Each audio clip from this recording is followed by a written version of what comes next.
Okay, hi, it's me again. I'm gonna narrate setting up the Fees equipment.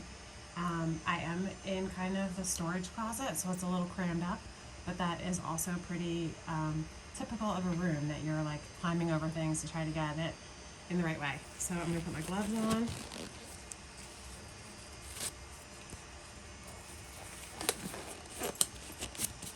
And then I would plug in my Fees cart, which I've already done, but imagine I go back there and plug it in. And then on the side, there's a power up button. So I'll power it on.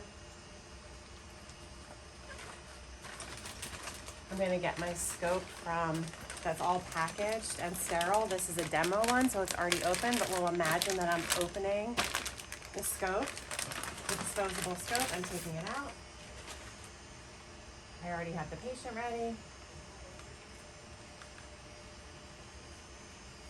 I'm gonna plug the light cord in. You want to be careful where this touches, but of course it's still protected, so even though it touched here, that's okay, because it's protected. All right, and then I would take off the protective cover.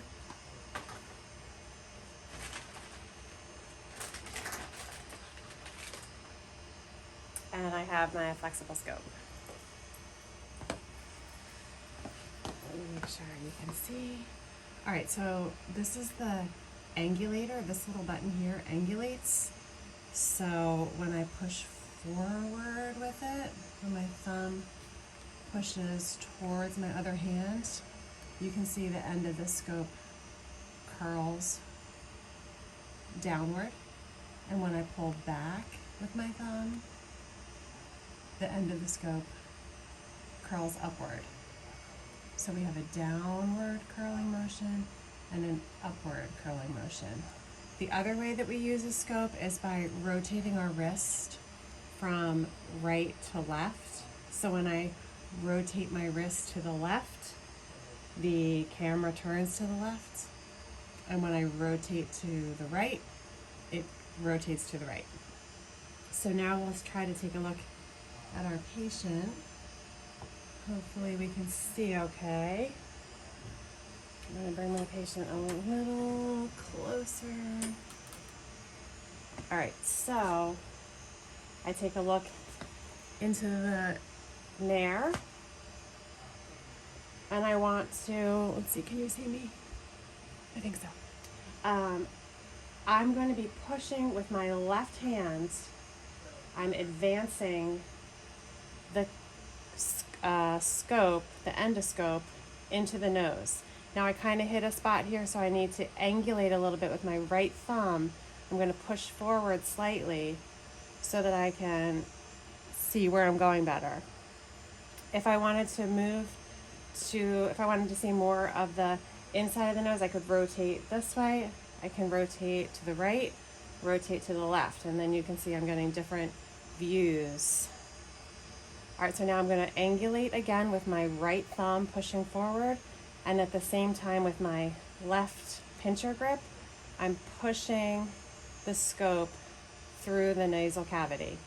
This is a mannequin, so this mannequin doesn't have all the turbinates that the other one did, but you get the idea of pushing and feeding the camera. I'm pushing it with my pincher grip. And at the same time that I'm pushing with my pincher grip, I'm using my other 3 fingers on the nose to kind of support the camera in place. So in case, the patient's thrashing about, like, get that out of my nose, then it's not a problem.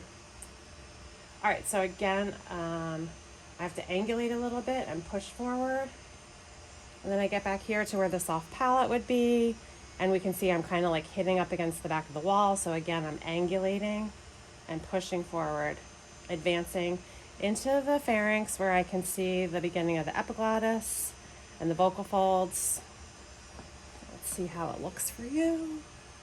Okay, so at this point, if I wanted the left and the right side of the pharynx are opposite here, so the left side is on this side and the right side is over here, so it's flipped. So if I wanted to see the right side of the pharynx, I would rotate my wrist towards the right. And if I want to see the left side, I'm going to rotate my wrist that way. Again, angulating, you can push forward and see more anterior. And if you push your scope, angulate back, you would see more posterior.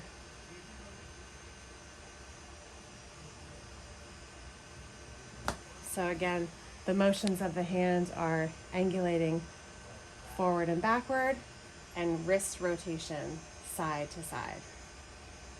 Side to side. My wrist is a little kinked just because of my angle, my camera. But I would probably do it like this. Pull back. All right, and then I'm going to just put this to the center and then pull the camera out. I hope that was a good video. Wow, 6 minutes. Bye.